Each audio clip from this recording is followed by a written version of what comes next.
Hey friend, welcome to Ask Dr. Betters. We have a lot of help and hope resources, and we also have an app that I hope you'll take the time to download. You'll see a lot of those help and hope resources online at marking.org or on the app. Just download it from your favorite store, your favorite app store, and it's called Help and Hope. I know you'll enjoy it.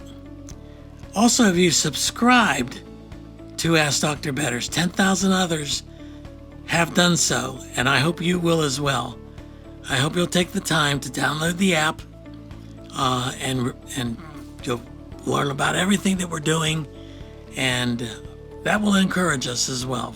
It's a free app. Keep you up to date with everything Marking Ministries is doing. Here's a question. It's in a different form than I've answered before, but same general principle. It's on prayer. Samuel Martin asked this: does it really matter to pray if we or a loved one is sick? In that God doesn't change his mind, our lives are already set. Does praying to be well actually do any good? Thanks for responding. Friends, when Jesus was about to be crucified, he was in the Garden of Gethsemane with his disciples. He took 3 of them a little bit further and left several of them back further. And he came back and found them asleep a couple of times. And he told them, pray that you enter not into temptation. He didn't say, pray to change my circumstances so that I don't have to be crucified. He had already asked his Father to do that. He prayed, Father, if it is possible, remove this cup from me. Notice the qualifier there. If it is possible. But then he qualifies it even further. Nevertheless, not my will, but your will be done. He found his disciples asleep. He somewhat chastised them and told them that they are about to receive the greatest forms of temptation that in 3.5 years they had experienced walking with him. And so I remind you that prayer is not for the purpose of changing God's mind. It is for the purpose of aligning your will with his will. Prayer helps you to discern what his will is, and then it's your job to align yourself with that will. In other words, prayer is for the purpose of finding out what God is already doing and what God already plans to do so that you can be aligned with what comes next.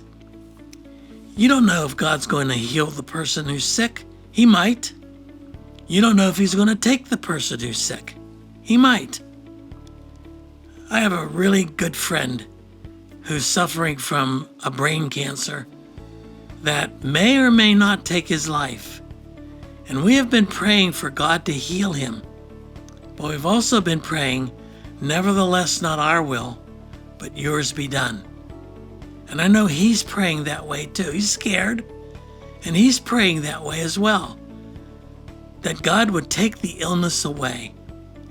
But as you're praying that kind of a prayer, you also need to be thinking spiritually that your prayer is not for the purpose of browbeating God into doing what you want him to do. Some people think that that's how you pray. You pray and you pray and you pray and you pray. You browbeat God, and God, if God doesn't heal the person, then you must not have enough faith. Nothing could be further from the truth. So prayer for any circumstance you might be facing, a job, your finances, relationships, you pray for those things so that you get your mind lined up with his mind. You learn what he's already trying to tell you. But you must couple that with the study of God's word. Because you see, prayer is you talking to God. Bible study and Bible reading is God talking to you. When you couple those together and you always condition your prayer with, nevertheless, not my will, but yours be done, you're well on the way to a healthy prayer life that will honor God. Hope this helps. Hi, my name is Melissa Weisenfels, Executive Director here at MARKINC Ministries. Thank you so very much for your continued support of this video series. Ask Dr. Betters is not meant to be a substitute for professional counseling, but instead is designed to extract biblical principles around the questions being asked. We encourage you to seek professional counseling if needed.